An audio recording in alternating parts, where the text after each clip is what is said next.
Okay, thank you.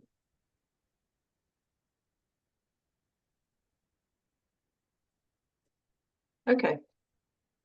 Well, hello, everybody. Let me begin by welcoming members from all corners of the globe. It is 8 p.m. for me in Melbourne, Australia, and 9 a.m. in London, England, where our staff are hosting this hybrid meeting. It is a hybrid meeting because most of you are attending from all continents around the world, and a small number of people are attending from London. Once again, welcome. We are fortunate to be an organization with a large membership. We currently have around 11,000 members spread across 127 countries. Unlike many membership organizations, Cochrane members earn their membership. You are our core contributors and you make Cochrane's work possible. So thank you everyone and welcome to this meeting. As well as members, we have an even larger community of Cochrane supporters. Around 176,000 people, in fact. This is our global community of Cochrane account holders who are actively engaged in Cochrane reviews and in other aspects of Cochrane work. Next slide. Before we begin our meeting, I just have a few housekeeping notes to share. I just want to remind you that we're recording this meeting and we will save a link to the meeting in our website for those who are not able to attend. Also, you should be aware that subtitles can be viewed using the live transcript function, which you can either show or hide as you wish. Next slide. As you can see here, we will also be allowing questions, as we did last year, of course, during our Q&A session, which is a dedicated session where we will take your questions. Please write your questions as they come up to you during the presentations and submit them in the chat. As well as that, we will actually have the option for people to ask a verbal question during the meeting. Click on React and raise your hand so that we can turn your microphone on. We will try and answer as many of your questions as we can, but if that's not possible, we will follow up on all the others that we haven't been able to cover during the session as necessary. So turning to the next slide, these are our instructions about voting. As you know, voting is electronic. So a reminder that you need to go into your agm.cochrane.org and log in using your Cochrane account so that you can vote on the resolutions. And also, I'd like to remind you that you can vote at any time during the meeting. So please feel free to go in and familiarize yourselves, if you haven't already, with that website. Voting, we will close the voting at the end of the meeting so that we can announce the results after the awards have been completed. Next slide.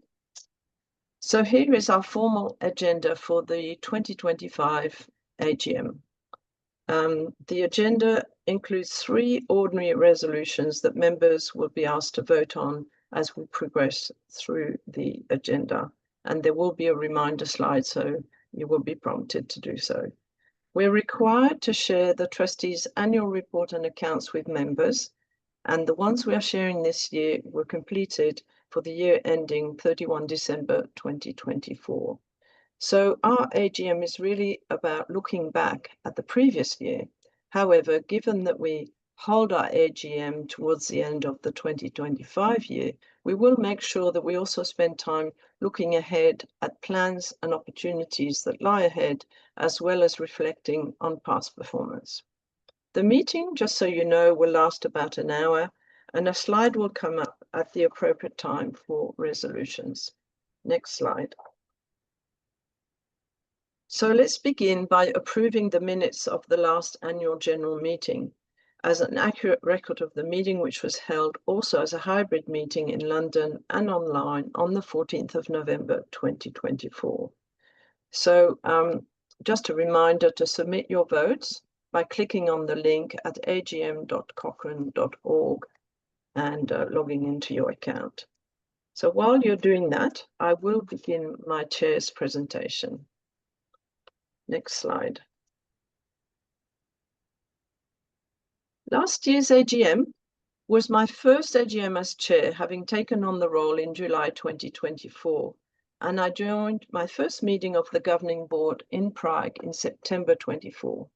I was lucky because this was also the second Global Evidence Summit, so our board meeting was followed by an exciting 4 days of opportunities to meet and mingle, not only with the Cochrane community, but also with our colleagues and friends from GIN, JBI, and the Campbell collaboration.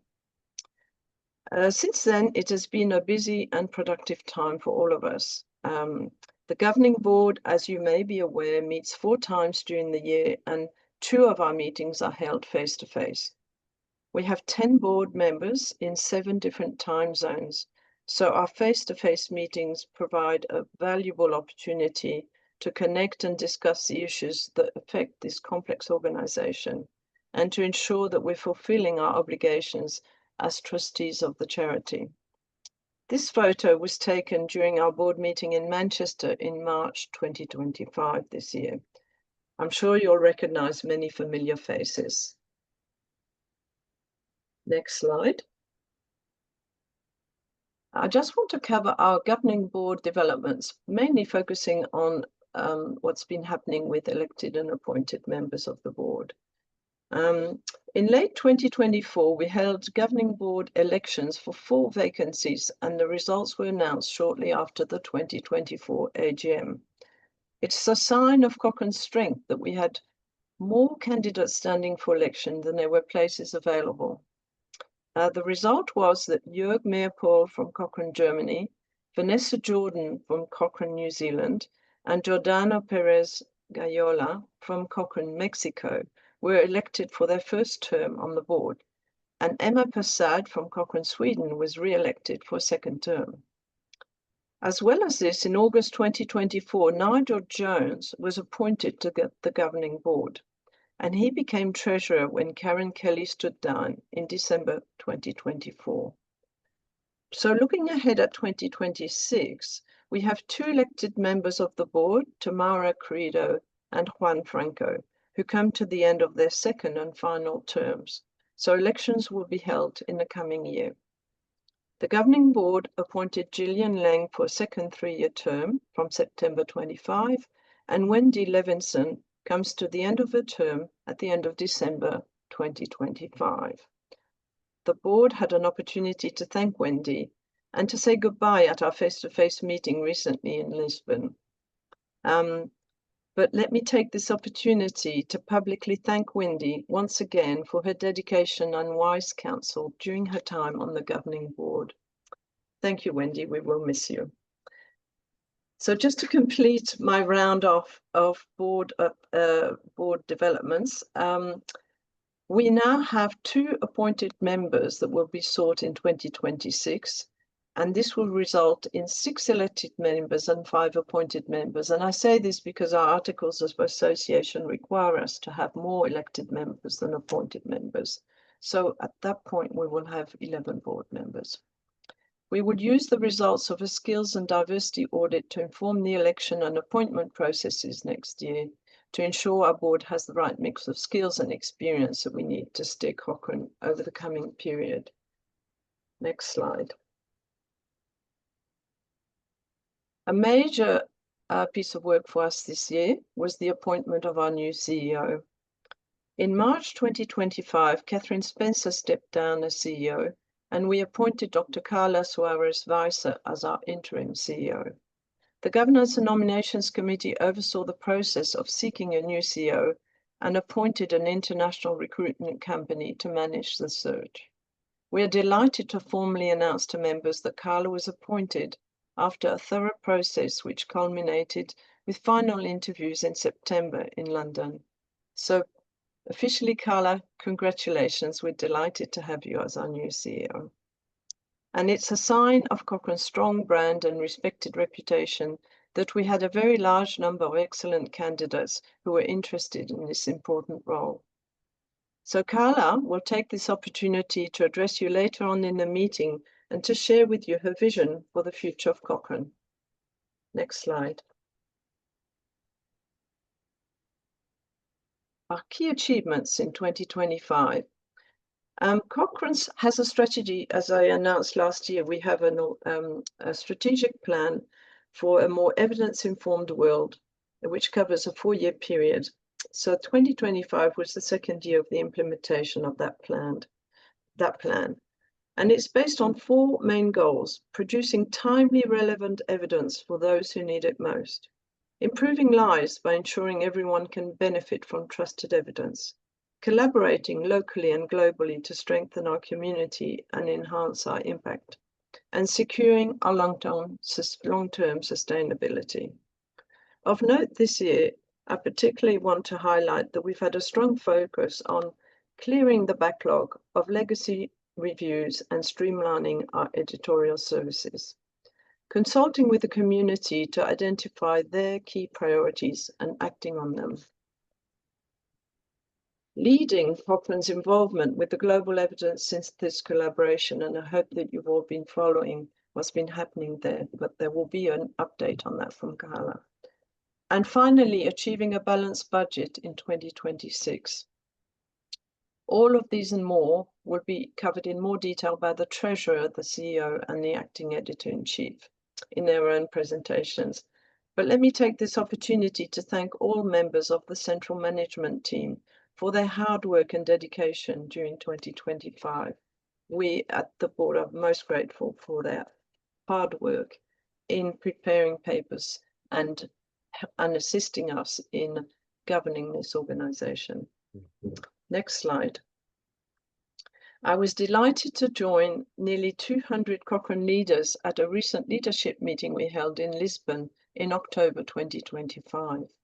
The agenda was informed by a listening exercise, which we spent most of the year working on with the community, and it identified the topics that Cochrane leaders thought were the most pressing for us to address. We had interactive panel sessions which focused on those top priorities, including streamlining and simplifying the process for producing Cochrane reviews, integrating AI and digital tools into our outputs and processes, collaborating with partners to maximize our impact, and responding to the evidence synthesis infrastructure collaboration's vision for the future of the evidence synthesis. So for me, there are many exciting challenges and opportunities that lie ahead, and I look forward to continuing to work with the board, the central team, and the Cochrane community as we transform our organization in a rapidly evolving digital world. You will hear more about this and our future vision in Carla's presentation. So I'll now hand over to our Treasurer, Nigel Jones. Great, thank you very much, Sue, and good morning, everyone. So my aim in the next sort of 10 minutes or so is just to give you a brief overview of our financial results for 2024, a quick update on where we are at this time. It's sort of 10, 11 months after the end of our financial year that we hold the AGM, and then ask you to vote on a couple of resolutions that we're required to put before members, both to receive the accounts and also to reappoint our auditors. So if I could go on to the first or second slide, and on one more, please. So very high level overview of financial results for 2024. You'll see that compared to 2023, we saw an increase in both, small increase in both income and expenditure. The largest part of the income increase was down to the fact that every other year we run a larger global event, which we invite evidence synthesis partners from around the globe, as well as Cochrane members too. So every other year that event is larger income, and indeed larger expenditure. We saw some very small increases across other income streams, and about a 1% increase in our Cochrane royalty library income, which, as you'll know, is one of the biggest sources, or the biggest source of our income. The event, as I said, the expenditure that you see there is impacted very heavily by the events, and some investments that we've made as well in the central editorial team, which will come out more during the presentations by Toby and Carla, and also some increases in investment in teams for the library product management and the business development team. I'll move to the next slide, please. Just to give you the context of our overall operating surplus and deficit over a period of time. So you'll see there back in 2020 was when we signed our original, or this current deal with our publishers Wiley, and that involved an upfront payment, which is the reason for the larger surplus in 2020. We saw a deficit in 2021, after which there was a restructuring, and we've seen surpluses since then, and this small deficit in 2024. So overall, a stable financial position over the full 5 years. Next slide, please.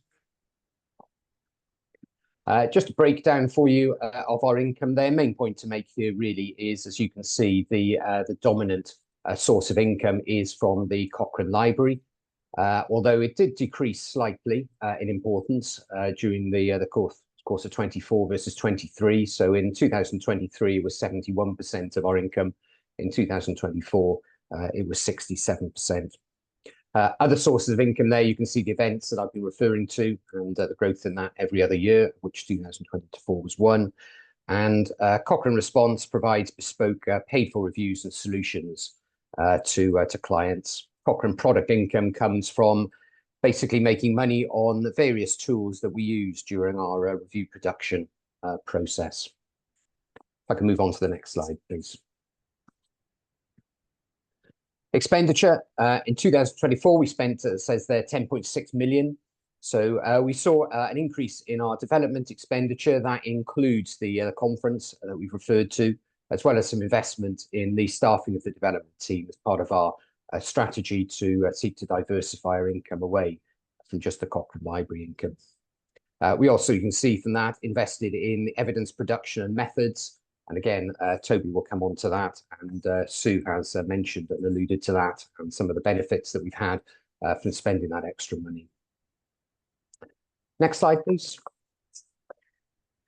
Just to look at our reserves, what is our financial strength and position?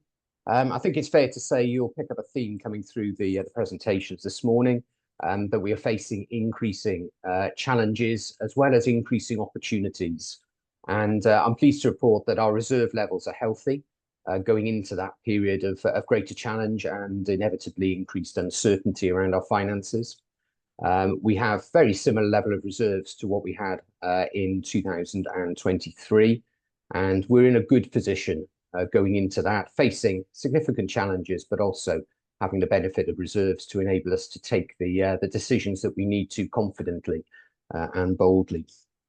We'll talk a little bit more about some of those challenges as we come on this morning, but needless to say, as with many other organisations, the challenge and the opportunities presented by AI, but also the scale of investment required to leverage those opportunities is a significant one. But as I say, we have a healthy level of reserves that will enable us to invest boldly and confidently in these things. Next slide, please. Again, we're 11 months on from 2024 and the figures I've been referring to. So just a very brief update for you on our projected results for 2025. It is just a forecast at this stage, but you'll see from that again that we've seen some growth in income. Sue's alluded to the ESIC work that we're doing and the grant that we've gained to be part of that global evidence synthesis network. And that's a key initiative that will strengthen Cochrane, and we've been able to get a grant to fund our involvement in that. So you'll see both increase in income and expenditure related to that ESIC, but no net cost to us overall. We've managed to invest a little bit further in the central editorial team again, and a couple of other teams. And just to say that we remain very focused on our cost base and our need to free up financial resource for investment and accelerating the evidence review process and the challenges that we face. And I know Carla will talk to you a little bit more about some of those in her CEO's report. Next slide, please. Only wanted to touch very briefly on this. Current and future financial challenges for us. We have the impact of AI. We have the ongoing need to diversify our income away from just that single Cochrane Library source. We have ongoing cost of development and responding to changes and needs to accelerate reviews around editorial. And we have that ongoing challenge that we embrace to make sure that our cost base is sustainable, allowing us to invest sustainability in what we need to allow Cochrane to move forward and stay relevant and important in the time to come. Next slide, please. So please do, if you have questions. As Sue said, there'll be an opportunity at the end for us to take questions and respond to questions, but you can raise those questions at any time in the ways that Sue has said. So I'm not going to move on to the proposal of the two resolutions that we're required to ask members to vote on. So the first resolution is to receive the trustees' report and financial statements for the year ended 31st of December 2024.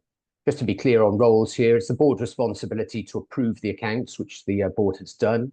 It's the auditor's responsibility to give their opinion on the accounts, which is contained within the annual report and is a clean opinion on from them. And as members, your role is to vote on receiving the trustees' report and financial statements. So if I could just take a pause for a few moments to give everyone a chance to vote for that. Just for clarity, that is item 4 on the agenda. And if you missed the start, to vote, you can vote at any time during the annual general meeting, but you can go to agm.cochrane.org and log into your Cochrane account and vote if you're not there already. I'll just give a few moments to allow people to vote before moving on to the next resolution.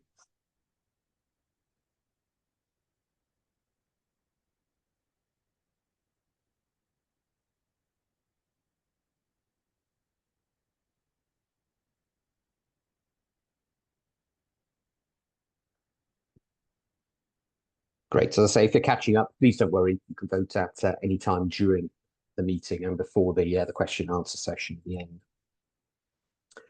end. Second resolution proposed here, and sorry, I should have said that the first resolution was seconded by Susan Phillips.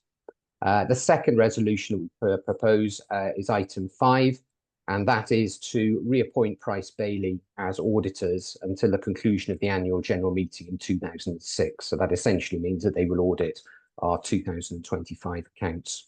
So that resolution is proposed by me and seconded by Susan. Price Bailey have been our auditors since 2022. The board is very happy with their audit plans and the degree of rigour. They have separate meetings with the board, separate from the staff, so that any concerns can be raised. There weren't any significant ones, I report, but we're very comfortable with that process, so we know that they can be open and honest. And we've also appreciated ad hoc training and support that are given by the auditors. So I say I'm very happy to propose this resolution, seconded by Susan.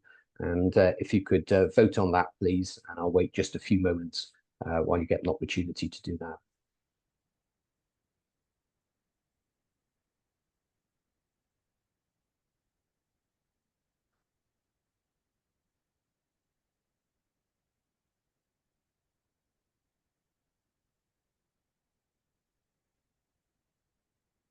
Great, and I will hand over now to Toby Lasserson, who's our acting editor-in-chief for his report to you.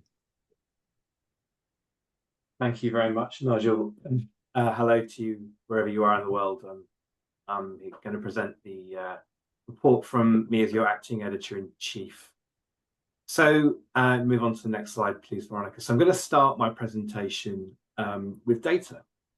Now, this is the impact panel that you can see, which is available to view on the Cochrane Library website. Now, 2024 saw publication of 280 new and updated reviews. Historically, that's quite a low number for us, but the impact from that data tell us that Cochrane reviews are cited over 9 times in the year after being published, and about 10 times every year at year 4 and 5. In 2024, Cochrane reviews were accessed over 37,000 times every day. And over the last 5 years, 2/3 of WHO guidelines have been based on Cochrane evidence. And thanks to our translators, there are now over 50,000 translations of our summary versions out in the world. So I thought I'd use a recent example of a translation that has helped our evidence to get attention in different languages. Next slide.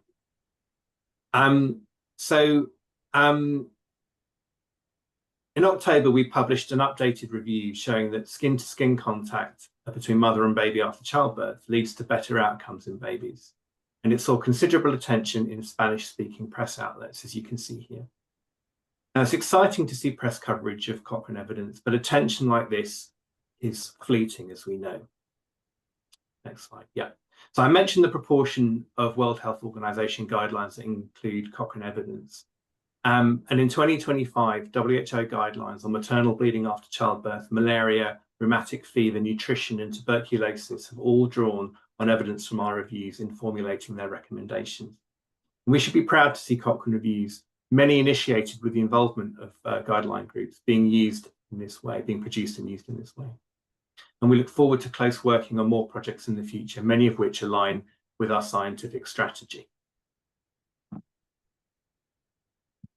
Now, the graph on the top left that you can see here shows the reviews that we've published and their relevance to the research priorities of the scientific strategy. Now, of course, many will predate the strategy itself, and it really shows the depth of coverage in maternal health and infectious disease over the years.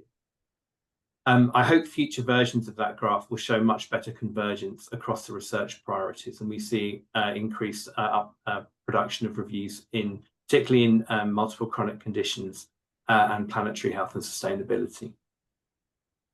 But thinking about the reviews that we have produced in 2025 that are relevant to the scientific strategy, what can we infer from them? Well, they show a commitment, first and foremost, to diversifying methods. The qualitative review on the top right of the panel looks at attitudes to HPV vaccination, and that complements evidence from 2 reviews on the effects of long-term effects of HPV vaccination, which we'll publish next week. Fall's review on the bottom right includes an assessment of the features of the interventions to complement the assessment of their effectiveness, so it was a mixed methods review. Now, we often say in meetings such as these that we don't have all the answers, but as of now, we don't always have all the questions either. But some clues are in the pipeline of our ongoing work. And the evidence gap map that we're going to be producing in dengue will be the first of its kind to publish in Cochrane. And this will give us a framework to map out where the synthesis is needed in addressing transmission of that virus in the future. The team are also exploring how to use artificial intelligence in constructing that map, and that's a particular development that I'm going to follow up with great interest. Next slide. So Carla will be saying a bit more about our approach with AI, but we have recently published a position statement on integrating AI tools into the evidence synthesis process. And you can read that editorial from our revamped homepage, which is one of a number of changes that we've made to the Cochrane Library website. The new homepage also showcases high interest content like the editorial I just mentioned, also reviews that are relevant to the scientific strategy.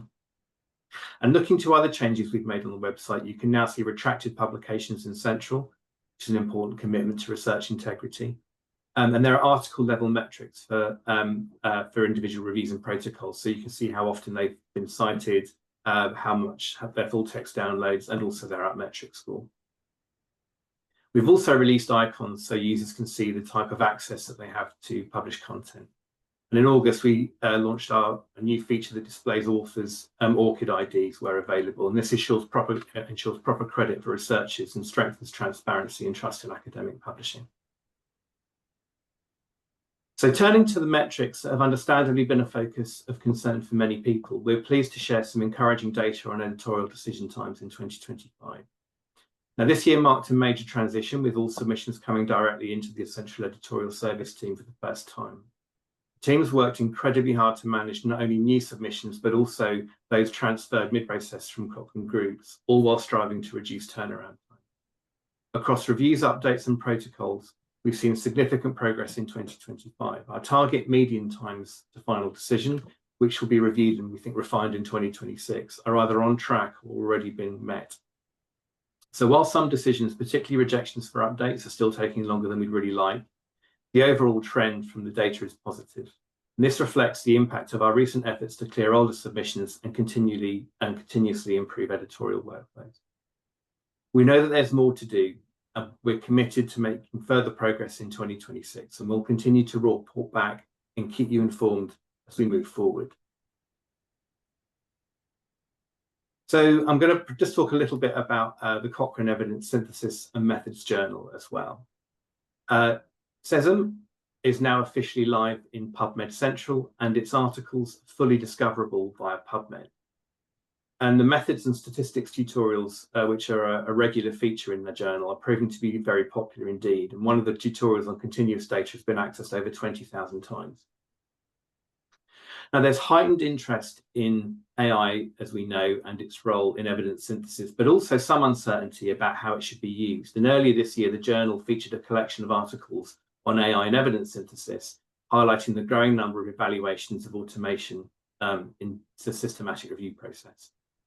And this is an area where we're working with colleagues in the methods group.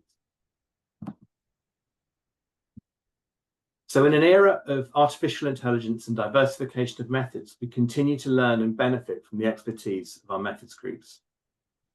There's a joint methods group which has been established with collaboration from the Campbell Collaboration, Joanna Briggs Institute, and the Coalition for Environmental Evidence. And we can look forward to their input with future evaluation of AI in our processes. In the last year, we've also revised chapters in the Intervention Handbook, and we look forward to welcoming the expanding number of handbooks with qualitative prognosis and rapid reviews handbooks also in process. We've held we're about to hold a number webinars on non-randomized studies of interventions, equity, and planetary health, to name but 3. We're also making progress with research integrity by endorsing a tool for assessing trustworthiness of eligible studies in our reviews. If you've been part of these efforts, I want to thank you for underpinning our work and delivering our strategic goals. We can't meet our ambition without your continued contribution. Nor can we meet those ambitions without the enduring contribution of members of Cochrane's review producing groups. Now, I started my presentation with a slide about data. This final slide is about the people who helped to give our numbers some value. This picture was taken at the Cochrane Leadership Meeting in Lisbon just a few weeks ago. And this particular picture was from the Community of Practice meeting for our review producing groups, overseen by its newly established executive. There's a welcome mix of familiar faces from the review groups, from thematic groups, the patient public network, fields and evidence synthesis units, as well as those who are newer to Cochrane, including representation from Cochrane's early career professionals network. There's also a welcome mix of nationalities and languages spoken. But that mix has strong common strand, a shared outlook and shared interests that help to make Cochrane a true collaboration. So I'd like to take this opportunity to thank everyone in this picture, as well as the many who were not in the room, but who helped to produce the evidence that reaches the headlines of different news outlets, the evidence that guideline developers are using and basing their recommendations on, and who are driving our scientific strategy forwards. I'm now going to hand over to Carla, the CEO's report. Thank you very much, everyone. Next slide, please. So, thank you. This is my first AGM as Cochrane CEO, and it became a very important moment for all of us. Over the past months, many of you, contributors, authors, editors, partners, and the staff, have shared your views on Cochrane's future. Your feedback has been honest, thoughtful, and consistent. You told us that we need to integrate AI and digital tools. You told us that our review process must become faster and more efficient. And you told us that Cochrane must strengthen its global role, especially in global health, and through deeper engagement and leadership from low and mid-income countries. So let me start with this. We heard you, and we are acting. Next slide, please. Cochrane's strengths are extraordinary. We are a trusted global brand. We have world-leading methods, and we have a passionate community in more than 130 countries. Our ambition is not to change who we are, but to evolve how we work. We want a Cochrane that is modern, agile, and financially sustainable. A Cochrane that produces timely AI-enabling evidence without compromising our independence and quality. And a Cochrane that continues to serve diverse users from policymakers to clinicians, patients, and global institutions. This is about preparing Cochrane not just for the next year, but for the next decade. Next slide, please. The environment around us is changing faster than ever. Expectations for evidence have shifted. Decision makers want answers in weeks, not years. Artificial intelligence and automation are reshaping how research is produced and used. And financial pressures means that we cannot simply continue adding more layers to the way we work. You've heard some of this today. Next slide, please. At the same time, global health challenges are more interconnected, spanning climate, food systems, inequity, and social policy. To remain relevant, influential, and respected, Cochrane must evolve with purpose and with urgency. So what does this evolution look like? We call it Cochrane 2.0 and rests in three commitments. First, we will become faster and more digital. AI will support our work, not replace our expertise. Human judgment and methodological rigor will always remain central. Second, we'll grow our global collaboration model, strengthening leadership from the global south and building more partnerships. And third, we'll build a sustainable operating model that supports a living evidence repository, where evidence is continuously updated, structured, and ready to use. This is not a radical departure.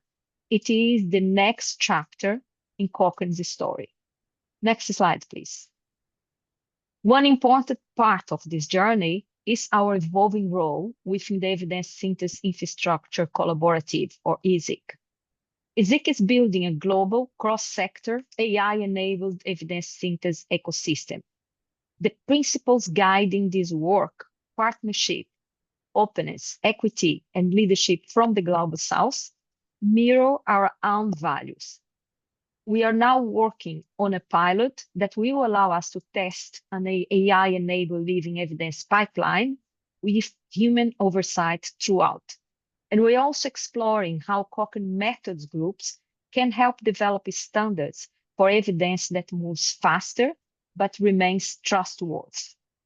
This partnership is not only aligned with our strategy, it positions Cochrane where the global evidence community is heading.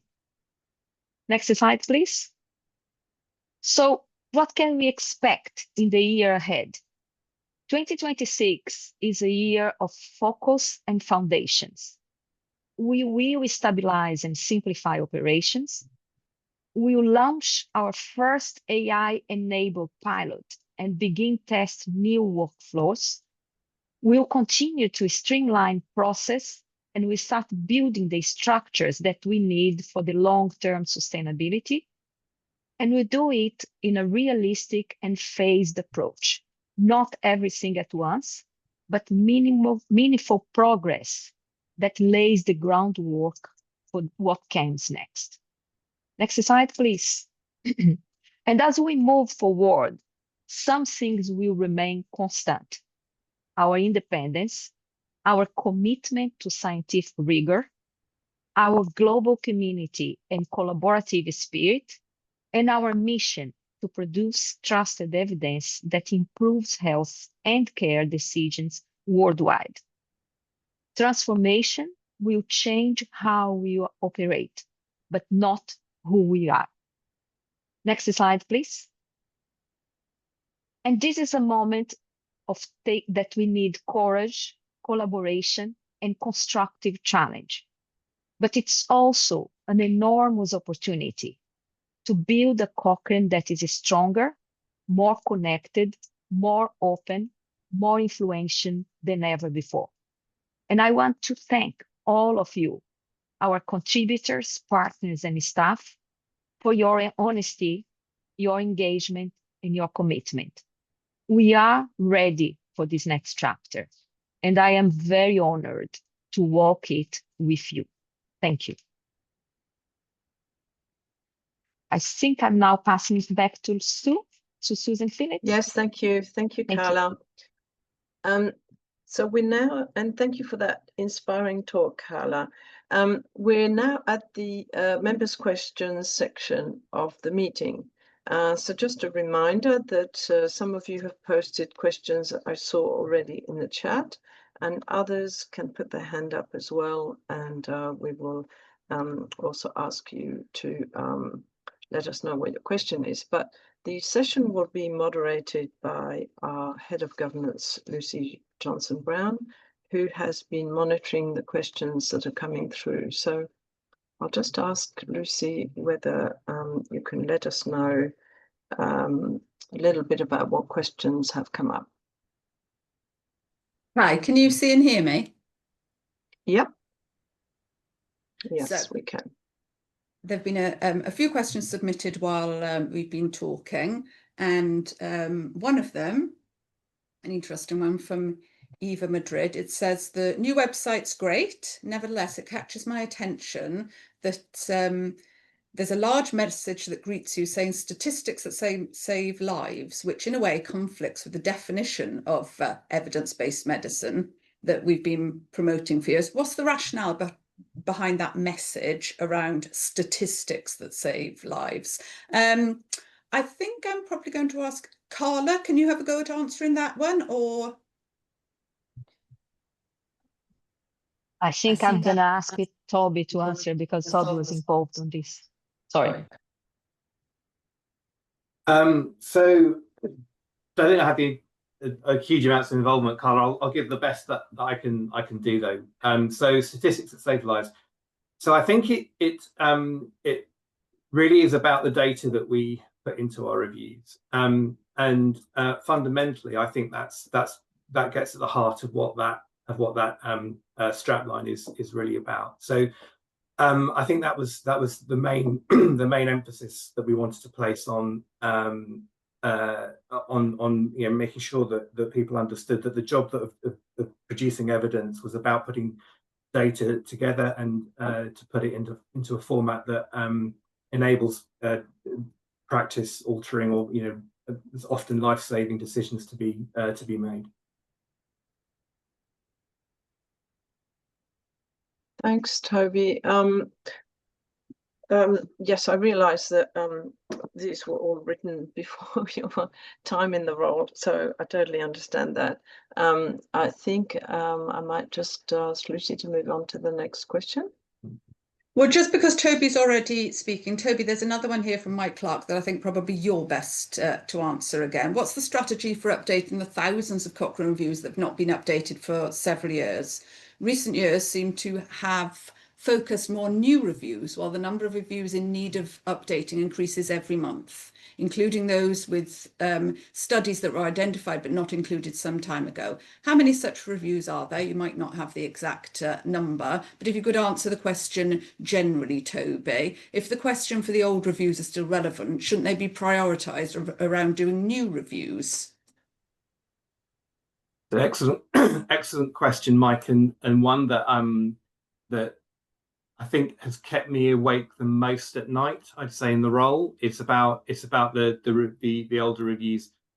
I think we've kind of come to see this in a number of different ways. One is through the lens of usage and data around citation and usage in guidelines, and actually, the impact reports that we get from our publishers have proved to be really useful, not just for us centrally, but actually sharing that with the review producing groups and to help them understand the interest in different reviews and different sort of topic areas within their scope. So I would say that we need to work collaboratively with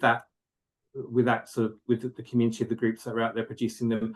I also think that we haven't quite bottomed out the role of AI, and one of the things that I think we should be trying to look at is what could AI tell us at scale that we can't tell from trying to read through thousands of reviews. So which of those reviews do we think should be prioritized based on on the studies listed as ongoing from 3, 4, 5, 6 years ago, which ones are likely to have published. So I kind of see humans and machines being involved in that strategy. Also, we've got the lens of the scientific strategy as well, and I think that's been quite useful in surfacing some of the reviews that we've been able to identify and commission with interested parties as well. Thanks, Toby. There have been a few questions about AI sort of coming from different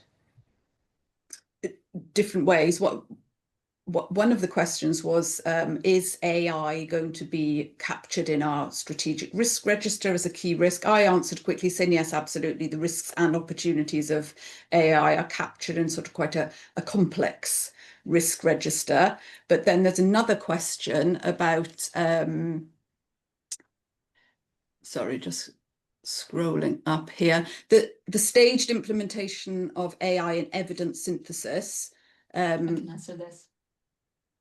Are Cochrane thematic groups, going to play a role in it, and what would that role be? So I'll go over to Carla to ask her to answer the few questions that have come up around AI, the risk, the opportunities, and how the thematic groups might be involved. Over to you, Carla. Yeah, I can answer this one. Thank you very much, all of you. I think it's fair to say that we had a meeting with 200 leaders in the end of October, and there is a lot of interest in the community for all groups to be involved on how we use AI in a responsible way. So a few things. First, we have full support from the Governing Board to test and better understand how we transform our current Cochrane Library in an AI-enabled pipeline that maintains it as a living repository of evidence. So, but as I said, 2026 is a foundation year. So we are starting small. We start with a pilot that will be led by the AI methods group with communication with other groups in the community. But in order to understand how this works, so we're going to take a series of reviews from one theme, and we're going to look at areas that the human needs to be involved and the areas that the AI can help us facilitating the process. But this is going to be also a learning curve for us. We wanted to maintain the same principles of the RAISE principles that we published together with other organizations. And we want to be able to allow this pilot to understand how we operate and maintaining our rigor and quality. So groups are going to be contacted. It's probably a good opportunity to say that we are setting up a series of webinars. My team is setting up for with the CEO, so that these are going to be opportunities for you to keep up to date. And we wanted to be able to allow for people to participate when they need. So every single group that are interested in doing this with us, we need all your help. We are going to focus a lot in areas that needs update. Many of you are authors on these reviews. So we need your help and we need to do it together. But just to be clear, 2026, we're going to create these foundations. So you're probably not going to see a change across the board. You're going to see a better understanding of how this can be scaled up going forward. I think I answered the questions related to AI. Thanks, Carla. I think you can probably answer the next one, which is about the colloquium. Have there been any changes to funding? I think this is funding people to attend it. And how can we, I suppose that's sort of the wide Cochrane community generally, be more involved in the colloquium? Could you give a little update for that one, please? Yes, thank you very much, Dashka, for your question. I think we all have mentioned the issue that we have to identify the ways that we get the community together. For us, this is really priorities and it's something that we take very seriously. But we have to find ways that we can get the community together in a sustainable way and support participation from the Global South. It's not a small task. And we are looking at what are the opportunities. We realize that this might be, later than in previous years, but we're looking the opportunities to make a colloque in 2026. We're going to bring it to the governing board on the 4th of December, and then communicate it widely, including the ways that you can participate. But if there is anything specific that you have in mind in terms of participation and ideas, we'll be happy to hear from you as well. Because I think it's fair to say the most large organizations are having challenge at the moment to be able to make these big events sustainable. So as much as we realize that this is a highlight of Cochrane, how much the community wants that, we have to also find ways that we do it in a sustainable way. And this is a very important moment in our life to be able to bring as much people together. And for this, we have to find ways that this is an opportunity for wider participation. Thank you.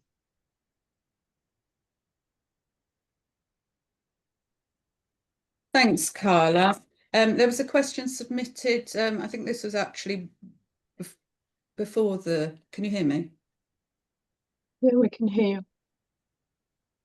Sorry, my volume was down. There was a question submitted before the meeting, specifically about governing board elections during 2026. That Sue, I think you mentioned briefly during your presentation, but this was about the timing of it, and I can answer that question. So elected members of the governing board hold their positions, their term dates, until the outcome of elections are known. They don't start and end on a specific date, and the end-to-end process of governing board elections, the call for nominations, then the voting period, takes several months. So we shall start that certainly in the second part of 2026, and what I'd like to get to is a time when we can sort of time the new members and the old members being at a governing board meeting that coincides with the colloquium. So the elections will be in the second part of next year. So that's to answer that question.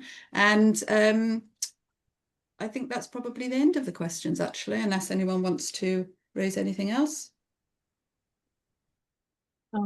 If anyone's raised their hand, I can't see it on my screen.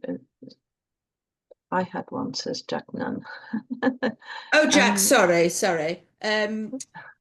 Jack's asked, would it be the time to codify our values? He just said, with a lot going on, would now be the time to codify our values. I can sort of have a go at giving an overview of that. I think as an organisation, Cochrane we have our charitable objects, we have a vision, we have a mission, we have founding principles, we have some values, and we also have sort of a document that sets out our principles of collaboration. So I think we have lots of lists of behaviours or values that guide our work, and we probably need to be careful that we have not too many and everybody has signed up to the same thing. So I think probably a good starting point for that, Jack, would be to look at what have we already got, what crosses over, and do they need reviewing? So yes, good point.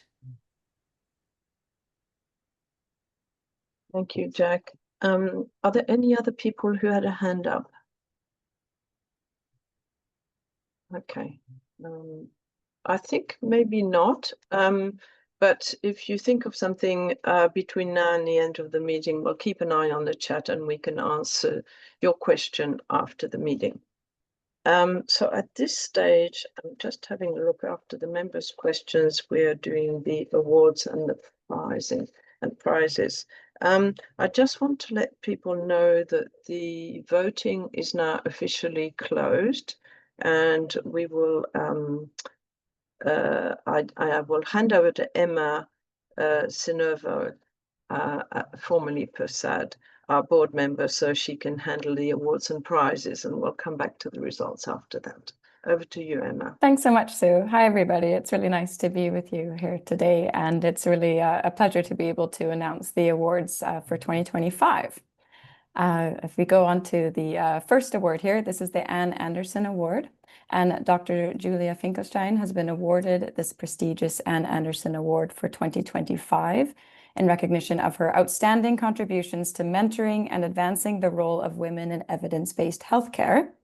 The judging panel noted Dr. Finkelstein's exceptional commitment to mentorship, having guided more than 20 Cochrane authors, approximately 70% of whom are women from low and middle income countries. In addition, she has mentored 17 women trainees, including 5 postdoctoral fellows and 8 postgraduate students from LMICs, fostering the next generation of global health researchers. Thank you so much for your contributions, Julia. If we move on to the next award, the Bill Silverman Award, Amin Sharifan has been awarded the Bill Silverman Prize for 2025 in recognition of his paper, Analysis of Cochrane Systematic Reviews, a comprehensive study of impact and influence from 1998 to 2024. The judging panel noted the paper for its depth and forward-looking recommendations. Amin's nominator highlighted his remarkable dedication and independence, stating, Amin Sharifan is a highly motivated young researcher, very active within Cochrane. He completed this research project entirely on his own without any funding. He is a member of the Cochrane US Mentorship Program and recently began his PhD in Applied Evidence Synthesis at the University for Continuing Education Krems in Austria, which also hosts Cochrane Austria. Congratulations, Amin. If we move on to the next prize, we have the Cristallagi Prize. Matteo Briscattini has been awarded the Cristallagi Prize for 2025. This prize is awarded to an individual who has made an extraordinary contribution to Cochrane's work and is awarded by Cochrane Australia. This year, the prize is awarded to Matteo. Judges have noted that it is an honor to award the prize to Matteo to highlight his contributions to Cochrane. Matteo has contributed to the Cochrane collaboration since 2011 and is also a Cochrane trainer. Matteo has published more than 150 scientific papers, including more than 40 systematic Cochrane reviews. Within this picture, Matteo is standing with Roger Soule, Cochrane neonatal, who has been his mentor for more than a decade. Congratulations, Matteo. And finally, the Kenneth Warren Prize. Librak Raja Inbaraj has been awarded the Kenneth Warren Prize for 2025 in recognition of the paper TrueNat MTB assays for pulmonary tuberculosis and rifampicin resistance in adults and adolescents. The judging panel noted that this paper, for its rigorous methodology and impactful findings, they highlighted that the TrueNat represents a low-cost alternative to CBN-NAT and has the potential to be a game changer in tuberculosis diagnostics, particularly in low and middle income countries. They also noted that the review was well conducted with rigorous methodology, and the authors have put their effort brilliantly to overcome all of the shortcomings. Congratulations, Librak. I'll hand this back to you now, Sue. Oh, thank you, Emma. And it's always exciting to hear about all these amazing high achievers, and it's lovely to be able to recognize them in this section of the annual general meeting. So we now have the voting results from our resolutions, and I think we will switch across to our webpage.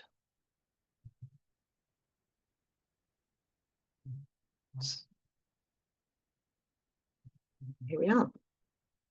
This is a test of my eyesight. Paola, can you help me and just read out? I haven't got my glasses on, so do you want help, Sue? Yes, please. I can't read them. So to approve the minutes of the annual general meeting held on 14th of November 2024, we got 95 people approving and 20 abstaining. The second one was to receive and note the trustees' report and financial statements for the year ending in 31st of December 24, 100 approved and 12 abstaining.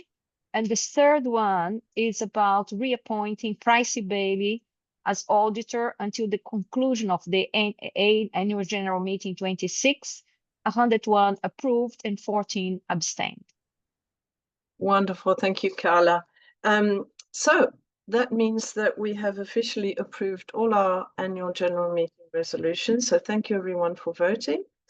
And I have the last slide is any other business and the date of our next meeting. So nobody submitted any requests for any other business, so we don't have any that we need to attend to at this meeting. And the date of our next meeting, we don't have an exact date yet, but we will definitely let everybody know, and I expect it will be roughly in about a year's from now. But yes, we'll let you know the exact date. So that's all from all of us. I really want to thank you for participating. It's always a wonderful opportunity for us to speak to you all, even though it's virtual, and to hear your questions. That was a really very interesting and actively engaged question session. So thank you, everyone, and have a nice day, evening, whatever the time of day is for you. Thanks, everyone. Bye-bye.